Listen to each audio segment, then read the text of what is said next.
Hey guys, I'm here with Chelsea Kunde of Building Blocks, Arizona. We are here to talk about one of the biggest topics, discipline. Yes. And there's so much that goes within this topic, so we wanted to sit down and just have a free flowing conversation because again, it's not black and white. There's so much gray and there's so many opinions and there's so many options that you can decide to do when raising your children. So we just kind of wanted to have an open-ended conversation and discuss it. So I met Chelsea at Modern Milk a couple months ago when JJ and I took her class, which is Leaping into Toddlerhood. It was so informative, and something like a class like that is exactly what I look for. I'm so about education, and nobody knows how to parent, so we need resources. And thank you so much to Modern Milk for having that and having Chelsea teach that class because it's just, I loved it. So if you wanted to give a little bit of background of psychology and everything your background. So I started my career, I did behavior intervention, and I worked with kids with autism, but also typically developing peers and their parents. And then I went on and got my master's in marriage and family therapy. I did traditional therapy for a while, for a few years, and always kind of my niche was running parenting groups, working with families, the system. That's what I love. I have two girls. I have a 5-year-old and a 19-month-old. I like to say that because I am in this with you guys. I am not perfect. I'm not a perfect parent. I know the information, but I also know that it's hard doing all of this, 24/7. And so first and foremost, I think what's important is give yourself a break. I loved that I was able to meet Lola and watch her own stories with her girls because I think she's really open about that every day is different and we're not going to be perfect at every single day. And I think there isn't one right way. I'm going to give you lots of tools and things that I personally do and clinically that I provide to my clients, but that might not work for you. Or maybe you're going to take just bits and pieces. If you can take one piece of information from this YouTube, I think that's a win. Yeah. And I think it's just important in parenting, especially today, for us to be able to just be real and say this works for my family or this doesn't. And that's what I hope to provide. Yeah, and talk about it. Yes. I think that is the main thing of this entire YouTube is that there's so many things that people don't want to talk about, and that's when you're at home or the tantrums, and people get so nervous to have this conversation. Yeah. And it's okay. It's okay. We're going to have it for you. Yes. And you can just be on the other side watching. Developmentally, when am I supposed to start discipline? Yeah. And I always like to tell people, you probably already started it long before. Even with a 6 or 7-month-old, they go to put something in their mouth that they're not supposed to. You're going to take that away. You're going to redirect them. Right. If they're fussy in the evening, maybe you're going to take them outside. That's all sort of part of it. Yeah. And it's just kind of building on that. Definitely by 1 is when you can start to kind of implement some things like a timeout, so to speak, or taking a break. And we're going to get into that which I thought was very young. I was there's no way that I'm trying to think back on V in that age. And I was I don't think I disciplined. You probably did. I probably did. But maybe not timeout. But it's, which is fine. And she's still, we'll get to that. We'll get to that. But definitely the redirecting. Our bar cart, which so many people have commented about. Okay. How do you have a bar? Right. Literally right there. And it's just because every time she went to it, we redirected her away from it. Right. And now she doesn't even touch it. And you set the expectations. Right. You cannot go near the bar cart. Right. If you want to play with something else, play with your dolls or whatever that looks like. And so setting your family expectations and kind of being consistent, and you weren't just going to tell a 1-year-old one time, stay away from that bar cart and they're not going to go near it. Of course not. You're a broken record with it. But eventually she learns that that isn't something that we do in my house. And so that already started kind of. And when I think about kind of time out with a 1-year-old, I typically choose one or two behaviors that you want to work on, and then kind of implementing the break or a timeout at that point at one. So with both of my girls, it was not using gentle hands. So hitting, something along those lines. Yeah. And that's a non-negotiable for me. What I mean by that is hitting is not allowed in our house. Yeah. And so I really kind of wanted to teach them a way to kind of calm their bodies down. And that was by giving them a little bit of a break. Yeah. What about hitting animals? So same type of thing. Yeah. I mean, in the beginning, right, it's a lot of words. Right. Like we use gentle hands. Right. I love giving replacement behaviors to kids. Okay. Instead of just saying no, no, no. Yeah. They're like, okay, but they don't know what's expected of them. So give them a replacement behavior. So I taught Reese as my youngest, and she has more trouble with gentle hands than Harper did. And so we have taught her, like, show me gentle. And so when she's calm and in situations, we say to her, like, show me gentle, and she'll do that to herself. When she's playing with her baby dolls, like, show me gentle with your baby dolls. Yeah. Okay? She loves babies. Right. So it's easy to kind of model behaviors off of a little baby. So show me gentle, and really kind of practicing that. Same with the dogs. Even before they even be, like, hit. Yes. You know what I mean? Even before the actions, yes. You can kind of work on that of just like, this is Absolutely. how we touch. This is how we, Yeah. We kind of did that with Alice too, where everything was just like, okay, you can touch like this part or that, her you know what I feet. mean? Not her face, Not her, but like, making it where she doesn't even think about anything else but that. Right. Right. We're having the issue with the dog right now though. Okay. Where she's like, being as gentle. Not being as gentle. Yeah. And that's a dog you don't want to. Right. Do that too. Right. So that's, I think, we always say gentle, but I don't know. Well, I mean, I think one is, of course, you're probably removing her sometimes. Like, if she can't handle sort of the expectation of being gentle, especially with dogs, right? Like, I don't care how lovable your dog is. Yeah. You never know, right? With an animal. Yeah. And so I think if you, like, removed her for a second, would that could be like a little timeout. It doesn't have to be where she's sitting in a corner and nobody's speaking to her and she should hate this moment. That's not it at all. Right. But hey, we have to be gentle. And if not, then we need to kind of remove ourselves for a little bit and reset. And then she can kind of try again. Right. But I loved when you said sort of like getting in there first and reminding her. Yeah. Because she even does it. Yeah, because she's just acting on her instincts. She doesn't think through things like we do, right? Like that's a more advanced skill. Right. So just to kind of warn her, like, remember when we're around the dog, we have to pet the dog like this, or we have to be gentle or use gentle hands. Yeah. Whatever is going to be genuine to you and the way that you speak. Okay. Definitely in terms of their emotions, you do not expect a 2-year-old to be able to get frustrated and just say like, I'm frustrated right now. I'm going to take some deep breaths. I'm going to, go take a break. They don't have that emotional regulation at that age. Yeah. That's a skill set though that we want to be teaching them and working with them on all the time. So, because I want by the time they're 5, 6, 7, that they're able to start to recognize I'm feeling frustrated. I need to take a break.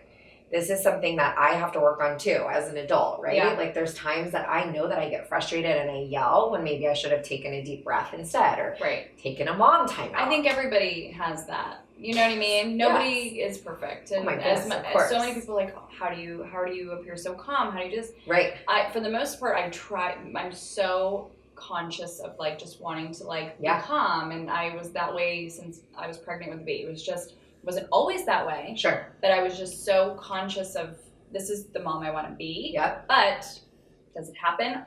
Yeah, of course. Yeah, of and course. It's okay. It's okay. Yes. I'll give this example. Like last night, I was trying to cook dinner. My husband wasn't home. The kids were kind of arguing over some toy, and I yelled, and sometimes I yell, but I was irritated, right? Like I wasn't thinking through what I was doing. And so like after that moment, I like sat the girls down and, Reese is 19 months old, but she was listening. And I just said, I got frustrated and I should have taken a break, but instead I yelled. Right. And when my husband came home, we were sitting at the table and Harper said, we all had a little meltdown, and I'm like, no, we did. And she was like, what? We took some deep breaths and we all said sorry. And I was like, okay, no, this is good. Like, Because at first you're like, don't rat me out. But like, no, but I think she was like. But it's the learning. I think it totally helped her. I think she was like, okay, it wasn't just me that was stealing a toy from my sister and yelling. Like, mom was frustrated. And I just thought that was really like a nice moment where there was probably one of those moments where I was like, I'm so glad no one else saw me do that. But at the same time, I don't know. It was real. It happened. It's great because they really, in little ways, they were like learning those techniques where like when V is starting to really cry, I'll tell her to take deep breaths. Yes. That's like our thing is deep breaths. Good. And she'll go like she tries. Yeah, it's so cute. Totally. And even today, she had gymnastics and her and a boy collided, and so she was really upset. Yep. And she came back, and I was like, "What happened?" And she's like, well, I bumped my head. You know, it's the best when they can start talking. Totally. Bumped my head, crying a lot, and I was like, what did you do? She's like, deep breaths. Oh my gosh, like, cute. See? So amazing. But I love that. Yeah. I think that that's awesome. So she's starting to learn when you're really, really upset, you take some deep breaths. I love that. So deep breaths, counting to 5 for some kids can be really impactful. And I always say practice this skill when they're not upset all the time. It's good to practice when they're upset too. Right. But practice when they're just hanging out and calm. Yeah. Because you want them to be able to do it kind of seamlessly and instinctually down the line. Yeah. So how you do that is kind of practicing it when you're calm, which is great. Yeah. And that's sort of the same idea with a break or a timeout. I think it's really important for my kids to know that if they are feeling overwhelmed, that they have a safe place. That's maybe their room, maybe it's a corner of the house, wherever you want that to be. Yeah. And that when they need to calm their bodies down or just like chill out for a second, that they can do that. That's not, you know, a bad thing necessarily. So I think that's a really important skill. Right. And I remember, like, Harper does that a lot, my oldest, you know, I'm taking a break. Great. Like, you should go take a break. I feel like taking a break sounds better than timeout. Yep. And I don't know, for some reason for me, like, timeouts, I've been reading different books and everyone's saying, like, you know, timeouts can make them feel like, you know, secluded and alone, and that's just like totally not how I want V to feel. Right. Like, I don't want her to feel like we're not there for her and she's by herself and just deal with it in the corner. Sure. Because how much are they really going to sit there and think about what they just did? They're not. They're going to be sad. Well, you know, I would challenge you in the fact that I don't necessarily think they're sad as much as I want it to be a place for them to calm their bodies down. Yeah. And at this age, they show emotion through kind of their bodies. They get worked up. So I want it to be a place for them to calm down, a safe place for them to calm down. Yeah. I think you can use the term timeout because for me, that's just something that's going to naturally come out of my mouth. There's timeouts in sports. You know, I've talked about this in my toddler class. Right. So for me, that's kind of a natural thing. But we use that interchangeably in our house. Go take a break. Go calm down. Go timeout. Whatever. It doesn't really matter. But I think it's the negative connotation of go to your room, be sad because I'm mad and you did something wrong. Right. Versus you're unable to calm your body down right now and you need a second to kind of like reset. It's just a reset. And I think that's a different way of sort of looking at it. So if you can get on board with everybody needs a break once in a while in their life, like everybody needs a chance to... Like quiet time. Yeah. Everyone needs a chance to kind of reset. That looks a lot different than go to your room and hate timeout type thing. Right. So, I mean, I remember my mom saying that to me one time, you know, Harper likes timeout. And I said, good, I want her to. She's like, no, that you're not supposed to like timeout. Yeah, I want her to like timeout because it's a natural way of like calming yourself down. Yeah. Right. I wish that I did that more, right? Yeah. Like if I was, when I'm arguing or something and I'm feeling But think about when you're arguing, say, having a disagreement with your spouse, taking that time in different rooms and then coming back and having the conversation, how much better do you feel? Can be so helpful. You know, so just having that time to just regroup. Yeah. And it's short. Yeah. Okay. So at 1, literally 1 minute. Yeah. At 2 minutes. Now, there are some 2-year-olds that need more than 2 minutes, and that's okay. Yeah. And once they get really good at it, and you know, you can really have a timer. 2 minutes, the timer goes off and be like, are you ready to come out or do you need a little bit more time? And oftentimes when they get into that groove, they're going to tell you like, I need some more time or I don't need more time or whatever that looks like. Right. You don't have to do a timeout. That is not like the end all be all by any means, but I do think it can be really helpful. And I do think you can also sit with them in time out. So that might feel a little bit better for you too. Yeah. So let's say that, you know, she's tantruming or something, or she's not able to be redirected, because that obviously is probably our first line of defense with little kids is redirection or giving them a chance, right? And she's unable to do that. Then you can go sit with her like in the corner and just sit for a few minutes. That's not a time for you to be engaging with her, but absolutely you can sit by her. And I think there's a lot of kids, especially kids whose kind of love language is more physical touch, that really there can be a lot of success in putting your arm around them and just sitting with them. What about giving them like something to engage with? So like a book, coloring, like all that? Yes, and there's something called a calm down jar too, which you can literally look up on Pinterest. They're super easy to make. You know that I'm not creative, so I would never tell you to do something that is hard. I think I've made it. Isn't it called, it's like a sensory, they call it something else. I'm going to totally blank on it, but you put like a bunch of sparkles. Yeah, like the glue. Yep. In a water bottle. Yep. And if you type in calm down jar, those will come up on Pinterest too, but there might be another cuter name for it. Yeah. But anyways, those can be awesome to have in the room, and you just like flip them upside down. They're cool to look at. They're fun to make. And I think anytime you can include your kids in helping you with some of these kind of interventions can be really helpful and impactful, because they're going to take ownership of it. Like, okay, like I can, you know, that's my calm down jar that I made. Yeah. That can be awesome. I feel like that's kind of a way of having them do really anything too. Yes. Is getting them involved. Yes, absolutely. That's like, you want their buy-in. If V can like help me with, you know, making eggs, then she'll probably she's going to eat them. To eat them. Totally. You know? But yeah, I 100% agree with that. I need a calm down jar. You want me too. You want their buy-in to the process. You don't want to just be dictating all of the time. Like we want their buy-in. So I think to have something like that is totally reasonable. And again, if they go to their room and they want to read a book and calm down, what a great skill set to have. Right. That is so perfect. Again, I wouldn't do timeout for every single behavior. That grows old and tired. Right. And it will become ineffective. Right. But if you can pick a few things that you're working on, then I think that's great that they need a little kind of space. Again, if you're feeling like that's not, you know, that doesn't feel genuine to me. Yeah. Sitting with her and removing her from a situation can be helpful. What if they are only wanting like that comfort from you?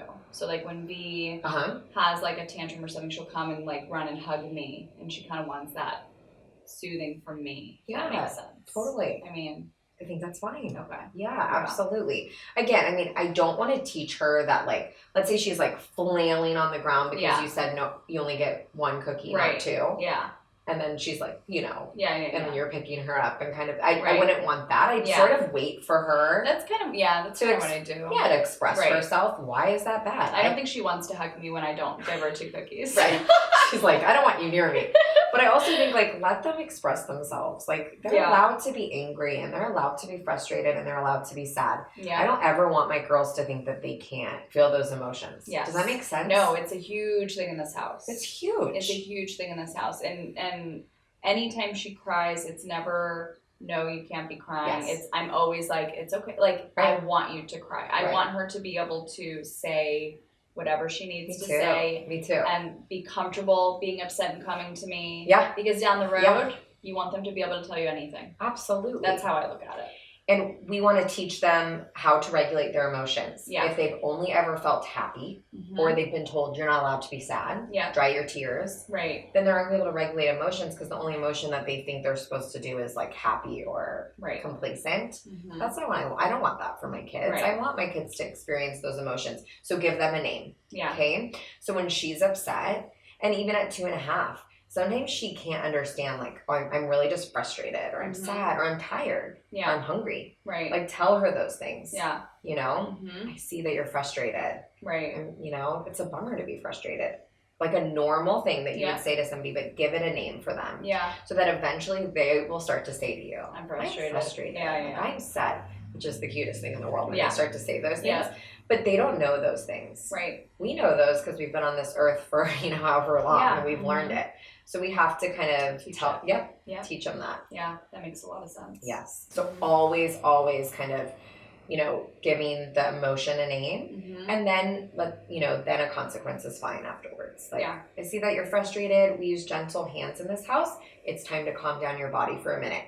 Take them to their timeout or safe space or break place. Yeah. Let them calm down for a minute or two, and then take them out. Yeah. We use gentle hands, and then you move on. Yeah. So if they come back and do the same thing, then is it back to that quiet time? Yeah. Yeah. Sure. When is it where you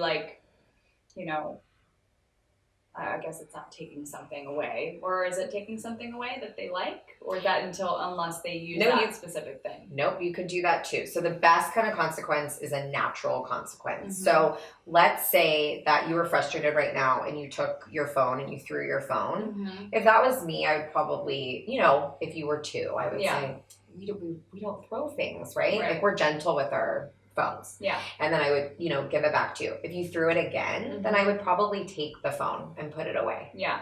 Just to let's take a break from that. Yeah. Okay. We're unable to not throw our phone. That to me is more natural than you just threw the phone, go to timeout. Sure. Like that. Yeah. That doesn't make sense. So then if you take something and then they tantrum and they're on the floor flailing, I mean, how do you... So you could do one of 2 things. So one, you could just ignore some of the behavior. Yeah. You're not ignoring the child, just ignoring the behavior, right? You could even say, sometimes I'll say, as soon as you're calm, Harp, I'd be happy to talk to you. Yeah. And... Do you redirect to another activity? You could, yeah. And as soon as my kids are quiet, so sometimes if they're tantruming, right? They're flailing on the floor, and they even go to take a break, a breath in. Right. I'll just get down on their level and say oh, can I help you? Is there something you wanted to tell Mom? And sometimes I'm just catching them in that calm moment. Yeah. And it's just pairing I'm calm, and then now she's paying attention type thing, instead of when you kick and scream and throw things, that's not sort of what gets Mom's attention. Again, I'm not ignoring the child. I'm just giving them a minute. Let them work it out. Well, because that's, I think, you don't want to pick them up off the floor. You want them to have that tantrum. And that's what I've always learned, is to let them have the tantrum. And they're fine. They're at home. Let them have the feeling. Yeah. They're home. They're safe. It's fine. It's no big deal. Yeah. Now, if you're in public and they're in the middle of the grocery store, and if you're okay, I'm going to let them kind of tantrum a little bit, fine. Or if you're this is a busy grocery store, people are staring. People are trying to get around us with their carts. This at that point, go ahead and pick them up. Right. And maybe go take them over to the corner and let them have a calm down moment. Do some deep breathing with them, whatever you need to do in public that you've been practicing all of these skills at home. Right. You can do them in public a little bit more. Right. And if you don't want to do something in public, you probably shouldn't do it at home. Absolutely. So spanking, is probably one of the most controversial things. I've heard, it being the only way people do it, and then people I'm the other side where I will never do that. That's not what you're going to do. It's just not me. Yeah, totally. But I know it's been linked to, down the road potential issues. Yeah. I mean, can you speak more on that? So, and there's a lot more research that's coming out, article upon article that people are posting about sort of the longer term effects. And I mean, just simplistically, if by using physical, punishment with somebody to teach them something, especially these toddlers that most likely it's hitting, biting, kicking, not listening. Right. That doesn't logically make any sense. Right. You're telling them not to do something that you're doing. Yeah. And again, it's not a natural consequence, which we know is the most effective in terms of kind of research. We want things to be, kids are simple. Yeah. They need to understand, you know, and they're learning cause and effect and all of those sort of things. Yeah. But most importantly, beyond all of that sort of research, in 2019, I would find it hard to believe that somebody is going to spank in the middle of a Target, right? Like maybe every once in a while people might do that, but realistically, you'd probably be scared that somebody might say something or call somebody or whatever. Yeah. So I don't want you to do something at home that you're not going to do in public, because then you're, It's that same thing of the kids are going to realize they can get away with it in Target. You know what I mean? So absolutely. You're not you're not teaching the best groundwork for them. No. You know what I mean? Yeah, no, you're not at all. And yeah, they're just learning that like it doesn't matter. Right. And then that kind of consequence just becomes so much less effective. It just really, really does. Mm-hmm. And I don't think spanking is so much for the kid as it is for, remember, the biggest part about being a parent is trying to remain as calm as you can. Okay. Mm-hmm. I think it's okay when you lose your cool. I think those are all like learning lessons. And like I said, it's okay to yell every once in a while and then talk about a better way to handle it. But I just, spanking to me is probably more, you're doing it kind of out of like, you're reacting off of your own emotions. Yeah, totally. So if you are already spanking, and that is kind of your form of punishment right now, but maybe you don't want to be doing that anymore. Maybe you're listening to this for the first time and going, oh my gosh, like I want to change some things. How do you get out of that routine and choose something a little bit more, calm, I guess. Sure. You know what I mean? Yeah, totally. So, this from taking my class, but I think having conversations with our kids and having conversations as a family is really important. I say, if you ever have kind of like family dinners, that's such a great time to kind of talk through things. I also think being in the car with our kids is great too, because they're kind of strapped in, so we have their attention. Yeah. But I think as a family, even if you're talking to a 2-year-old, they understand so much more than we give them credit for, than they have the words for. So sit around and say, this is how we used to do things, but from now on, we're going to be kind of changing up how we deal with when there's choices that are being, that are happening that we don't want to see happen. Something that I did sort of want to highlight that I just brought that I think is really great. I think you liked this too. I've been wanting to do one. Okay. So, but this one I made for Harper, and it's just like how Harper shows emotions. This is when she was probably Vivian's age here. She was probably 2.5, which is just crazy. But I walked her through, sometimes I'm happy, what she typically does when she's happy. She smiles and laughs a lot. And then I said, sometimes I feel frustrated. And then I walked her through things that she was doing at that age when she was frustrated. So she was hitting or throwing things, right? Very, very typical behaviors of that age. Just because they're typical doesn't mean that I want her to think they're okay. Yeah. But typical, that's fine. And then I walked her through what could she do instead. So we said taking a deep breath is something that we work on. When I get frustrated or mad, I can go to my room and take a break. So that's the timeout. So she can initiate that anytime she wants in our house. I think that's fine. And you might have a kid that really needs that alone time. That might be really helpful too, because I feel like there are some kids that like it's too overwhelming to decompress when there's a group around. Yeah.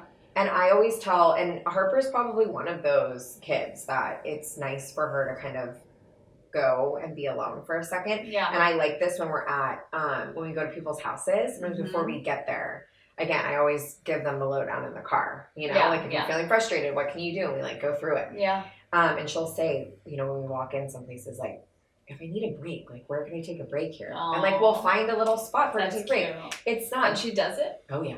Yeah. Yeah. Wow. Sometimes I have to, if she's really frustrated, then I have to help her. But yeah, because she's taken it on herself. She kind of thinks she's like sticking it to us sometimes. Yeah. So like, who cares? I need a break. Exactly. So, and then other times I have to really help her, And then I also have in here, when I get frustrated, I can go and tell mom and dad I'm frustrated. Yeah. I think that's like so simple. Yeah. But they don't know to do that sometimes. So, so anyways. And I have in here, it's okay to feel all different kinds of things. And this is so the therapist in me, but this is such a great thing to have in your house. You can, it's a chart with all the different faces, happy face, worried face, angry face. You could like put that on your fridge. And then they can point to what feeling they're feeling. Right. And these are called social stories. And you can make this for anything.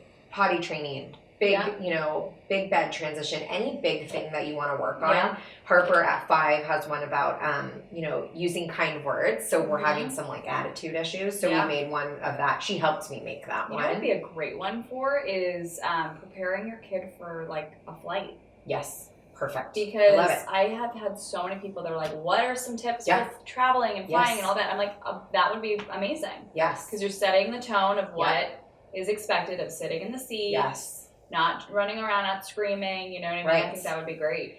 And again, you know, you can't just expect that your kids are going to know those things or that they're going to listen the first time. But if you're giving them a story that's about them and they're reading it and they're going over it, like they're going to be able to really kind of take it all in and priming them, giving them sort of this is what's going to happen is so helpful. Yeah. Like they love to know what's going to happen next. Yeah. So I think we talked about this a little bit kind of like on the phone, but even just setting up in your house. So we're in your playroom. And so behind us here are bins that have like toys in them. I have the same bins. And they're not going to be perfect every time. That's not my point. They don't have to be perfect every time. Perfect every time. Just kidding. The trains are exactly where the trains need to go. But like that makes them feel comfortable when things are consistent for them. Kind of where like they know where to find them. Yeah. And like where their little world is. Like she can pull all these bins out that if she wants to. She can come in here and play. Like she knows this is safe. She knows this is where order, you know, this is how her little life looks. Yeah. That doesn't mean it has to be clean and perfect all the time. I'm just saying that is helpful to her.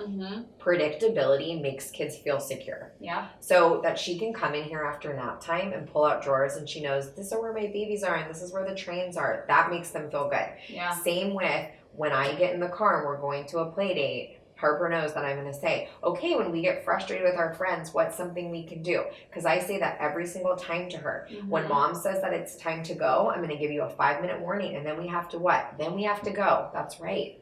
So things that we're just, you know, work on that one. But that's so hard. Yeah. And I always pull out my timer when I'm places, especially at 2. Yeah. So I would set a timer because it kept me accountable. Yeah. Sometimes I'll get chatting with my friends and I'm like 5 minutes and then 15 minutes goes by. So I'll set a 5-minute timer. The timer will go off and then I have Harper turn it off for me. And then it's like, okay, it's time to exit. I love that. Whether you're happy or sad, we are going to exit because we've set up that expectation. The timer's gone off and now we're going to leave. But you're including them. Yeah. They're pressing a button on the phone. Yeah. She doesn't love that. Yeah. And it's a visual cue. Dee will love that too. Yes. She is all about being involved. Yes. Okay. So use the timer. For sure. Bedtime's going to be in 5 minutes. It's so helpful to tell them that, but it's also helpful to set a timer. Yeah. So I don't know if you have Alexa or something like that. I'm sure she just heard me. She's going to be like, what? She's like, Excuse me? Exactly. I mean, I swear, she goes off so much in my house. I'm like, I didn't even say your name. Oh my gosh. But you can have her set a timer. Yep. Until, you know, V talks to her, I'm sure, like my kids do. And so you can have Alexa set a timer. It's incredible that Alexa can understand these young kids. It always blows my mind. I'm like, oh, that's the song you meant. I had no idea, but Alexa knew. Yeah. So use that. I'm still on Jingle Bell Rock, so... That's fine.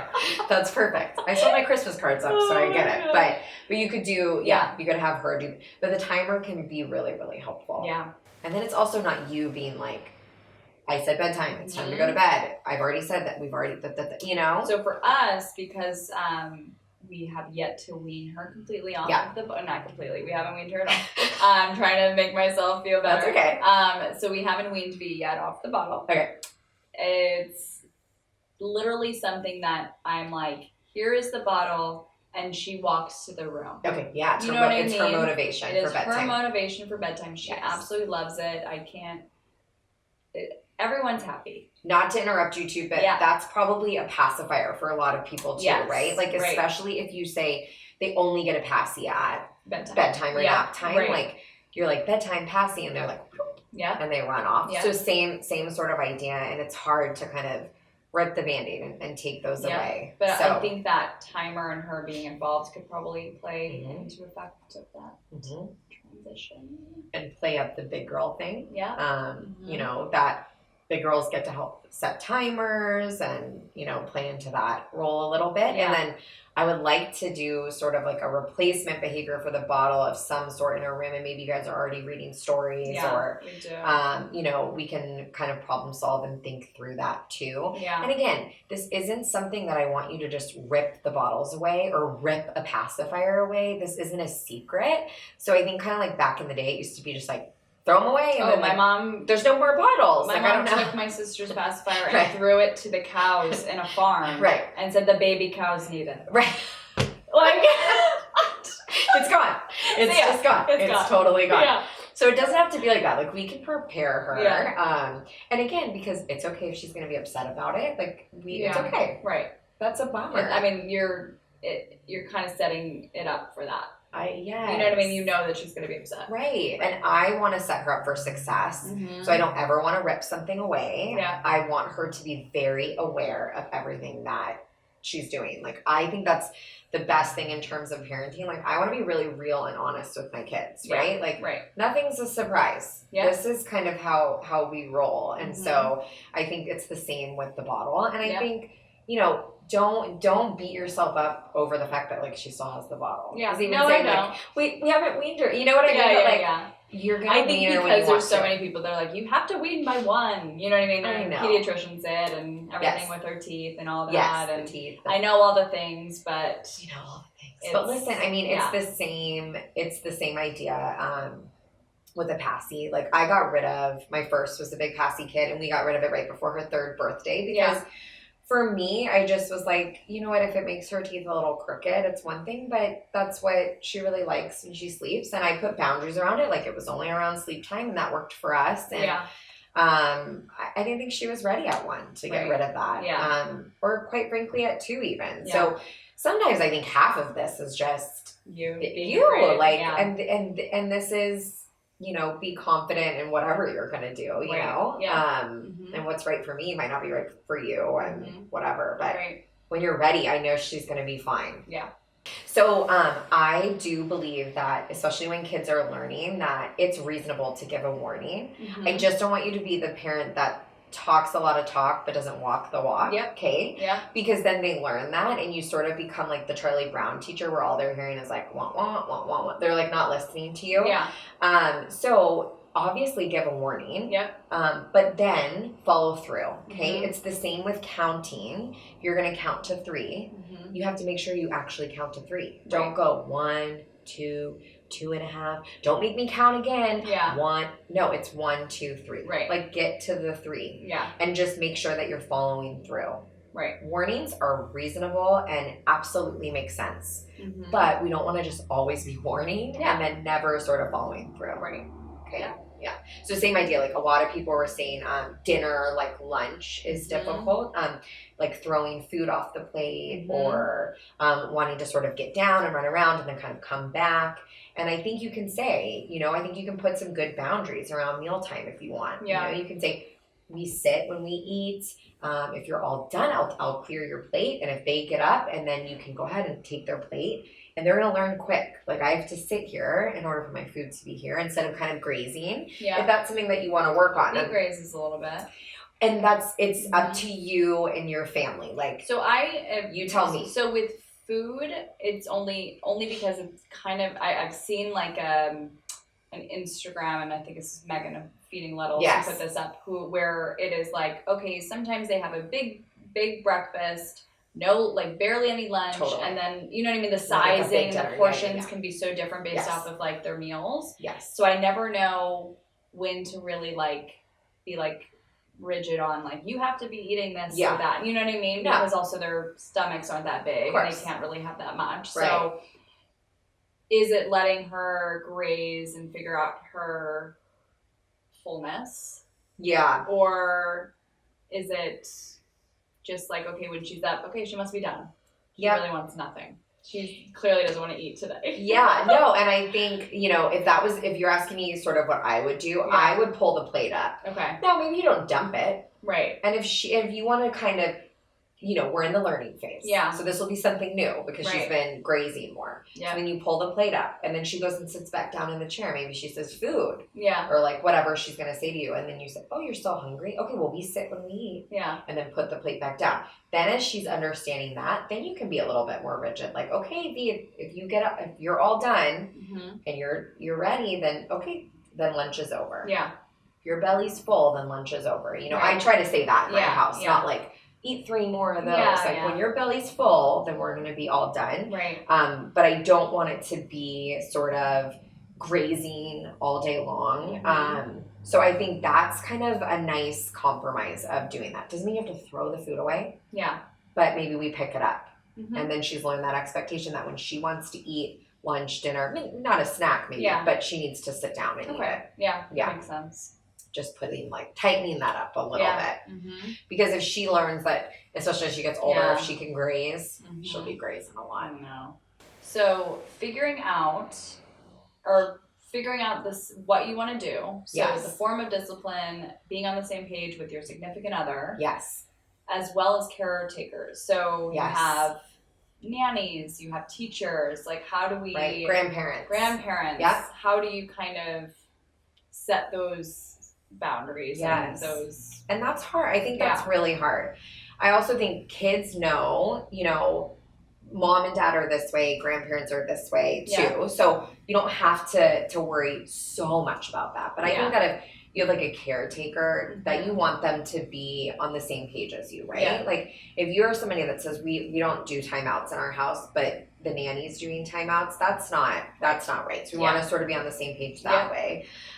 You want to be a united front. So I think always kind of talking about things, especially when you're going through a tough time. So I always say, like, think about parenting like a little accordion, okay? Yeah. So like things are going well, you kind of like loosen the reins a little bit. And then things feel a little bit more chaotic, or wow, that her behavior has been kind of out of control lately. We need to tighten some things up.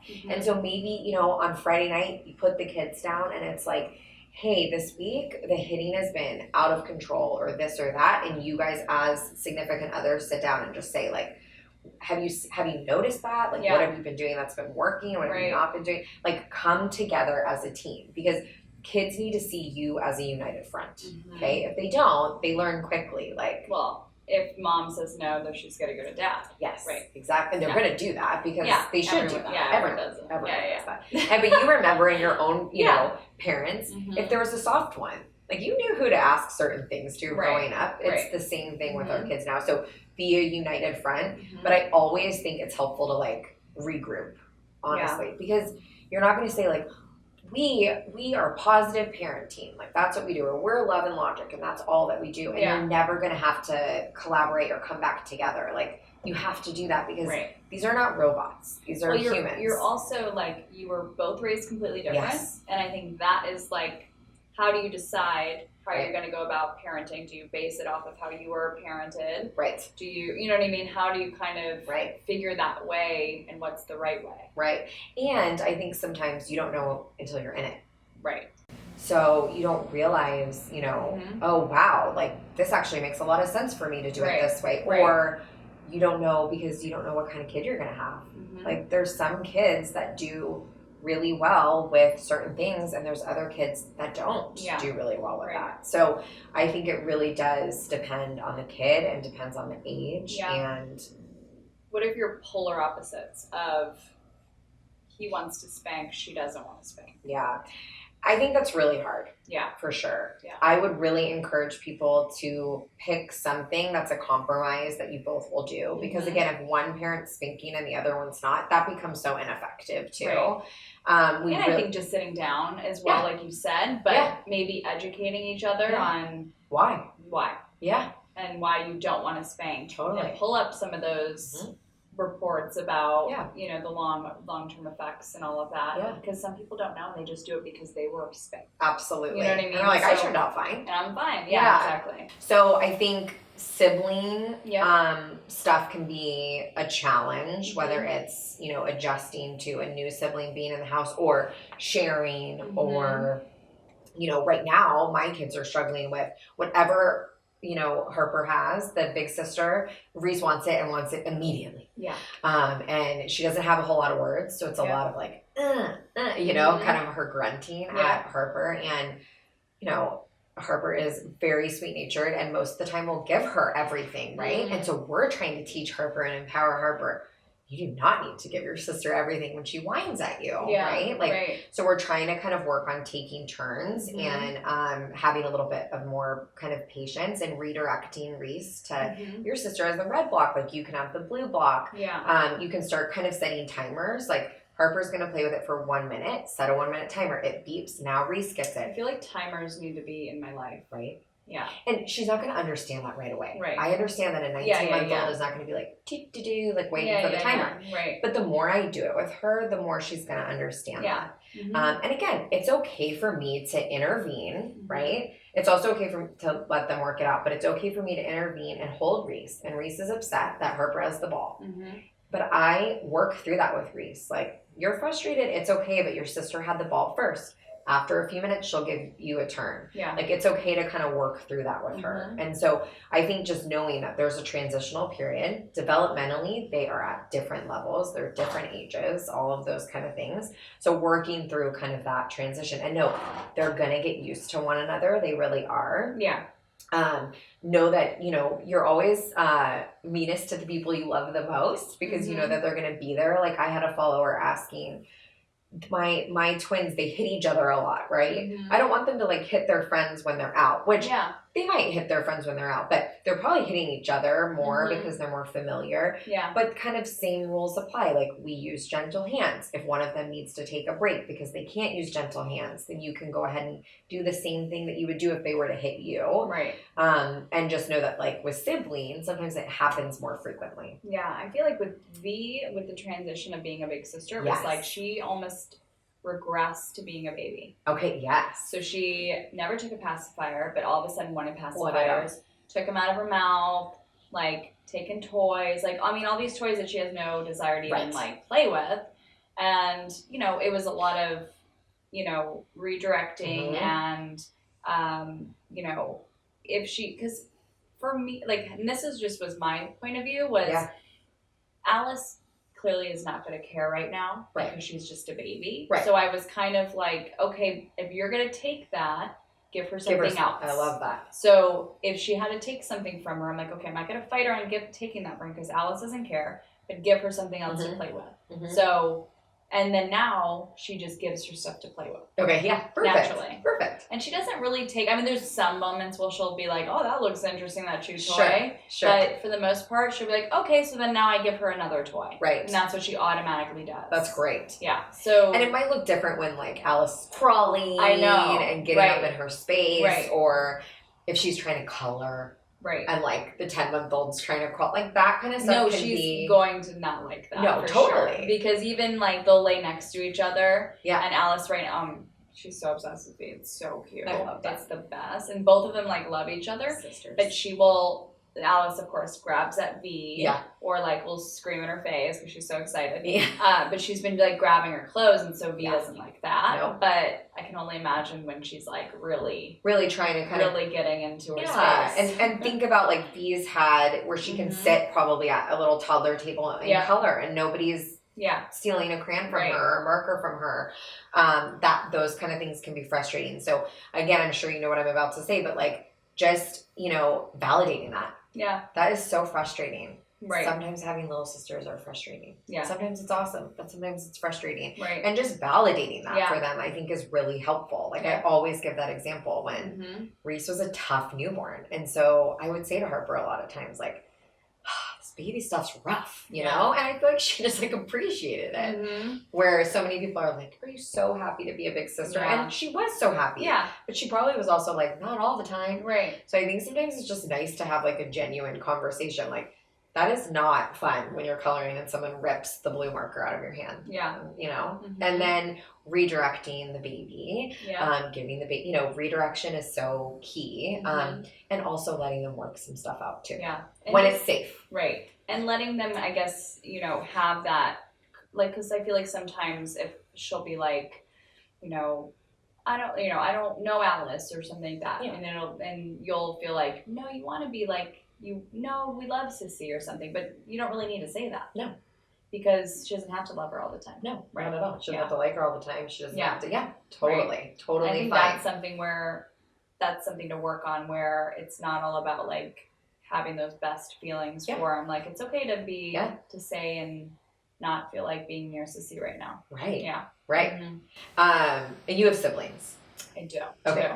So, I mean... Middle child. Okay, middle child. Yeah. So you know. Yeah. I mean, I come from 5. Like, I love my siblings. I'm so thankful for them. But they also bug me sometimes. Right. They'd say the same exact thing about me. And I think that's okay. That's Yeah. like the beauty of having Right. siblings. Yeah. So I think just to kind of have those like real conversations. Mhm.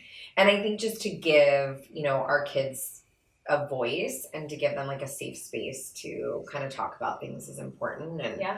that's why even when my kids are really little and they can't say very much, I try to work on a few phrases with them that I know is going to be helpful for their environment. Mhm. Like more, all done, help me. I always try to get them to either sign like help or to say help me, Mhm. because so often their frustrations when they're 18 months, 20 months old is that they need help with something. Yeah. And they don't know how to say it, so they Right. scream or yell or cry. So, just giving them a voice, I think, can be really impactful for them. Mm-hmm. So much information. It's a lot of information. It's a lot of information, but it's also like makes sense. Yes. So when you think about it, like you think of these little things you can implement into your life, like a timer or quiet time or, you know, the books. The social stories. Social stories. Those like, are great. They're all like, even if you don't want to like make every little change, like we said, it can just be like maybe take away one thing, maybe one just or start, 2 things. Yeah, maybe just start like slow and see how it works with your kid. Yeah. Every kid's so different too. And I think too, an easy one to add in is start telling your kids what you want them to be doing. Yeah. So instead of saying don't hit, we use gentle hands. Or no. Instead of just saying no. Right. And saying no is not bad, but like that grows tired and Yeah. they're just saying no and they don't know what they're supposed to be What doing. about when kids are overdoing no? Like they're saying no so much. Mm-hmm. So that's developmentally incredibly appropriate, right? Like they learn what that no means something. Right. They're trying to tell you that they're independent, right? Mm-hmm. They're expressing themselves that way, but sometimes they don't mean it. Like they're just saying no. Right. So giving them choices can be helpful too, instead of a yes or no, like an open-ended question. Yeah. Like, do you want to brush your teeth? No. Right. Do you want to put your pajamas on? No. Or well, we do it even worse. Okay, no. And I will go, no, not worse. So, Vivian, what would you like for breakfast? Okay, right. And I'll go, oatmeal? No. Cereal? No. Eggs? No. Right. Or what do you want to wear? Here are 10 outfits. Right. Which one would you like? Right, and again, like, no, none of them. So too Give much, me my star right? dress. So the outfit didn't work out. It wasn't in her favor, the one I chose. Okay. So then do you just give her another option or you just kind of deal with the tantrum? No, I think if you'd given her a choice, she didn't make it, and you had to make the choice for her, then you were just going to work through those emotions. But you're going to follow through with your decision that you had given her a choice and now she didn't make it, so you're going to make it for her. Okay. Because again, I'm okay that she's frustrated with that. Yeah. But we also want her to learn. So a natural consequence of sort of not choosing the choice, you get to choose the choice for her. And next time, I hope that she can choose it. Yeah. Right? Yeah. Like, and so then it doesn't feel like this, like, I'm being so mean. I'm forcing her to wear like the red pants and she doesn't want to wear the red pants. No, it's just, you're just teaching her that next time, if you care about what color pants you're going to wear, then you're going to choose them. Yeah. It's just keeping it kind of that simple. Yeah. So I think like pulling back on the layers a little bit, but choices are so great. We want to empower our kids. Not everything's a choice. Right. Do you want to brush your teeth? That's not a choice. But do you want to brush your teeth before bath or after bath? Doesn't matter to me as long as it gets done. Right. That's a good choice to give. Okay. So making sure whatever choices you're giving, you're okay with her deciding sort of what she wants. Okay. Yeah. That's awesome. Yeah. I share all these tips and tricks and more in my classes and in private consults, but I also have, you could have this a break bin, not like a timeout bin, but mine says timeout on it. And because sometimes I think it's helpful to put kind of a toy in timeout. So if, kids are fighting over a toy, the toy can go in the timeout bin for a certain amount of time. If a toy was thrown, I can put it in here. It's a visual. Nothing's a secret. I like that it's clear. These are like dollar store bins. And you can go ahead and put the toy in it. So I think that's really helpful. Yeah. Then I wait, and if I'm catching them doing something, that I want to kind of see continue, like good behavior, then I'm like, hey, you've earned back your toy, and I give it to them. Mm-hmm. This is just, again, like a different kind of tool. I like to have several different ways that I'm doing discipline in my house, not just one. Yeah. So this can be really helpful too. Yeah. Now, don't put like the pacifier in here if you want that for sleep. Right. Or the special baby or the special blanket. I wouldn't do that. Yeah. But I just mean like a reasonable, natural, you throw the toy. I told you not to throw the toy. The toy is going to go on timeout for a little bit and take a break. Yeah. So that can be helpful too. Yeah. Mm-hmm. For visuals for toddlers can be really, really helpful. So helpful. Yeah. So cool. Yeah. I feel like we talked about a lot, and I'm sure you guys will have maybe follow-up questions or just be totally mind blown and just change out so many things that you guys are doing. But we want to at least hopefully give a little bit more information on such a big topic and give you some choices and know that you're not alone. No. All moms are going through this, parents are going through the same thing, and talk about it.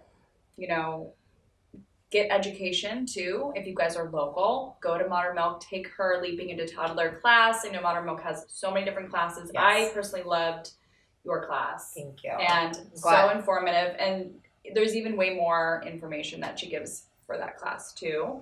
So it's sleep, discipline, and potty training all in one. Yes. It's a lot of really great information and good bang for your buck. And Modern Milk's great. You should check it out. Definitely check it out if you're local.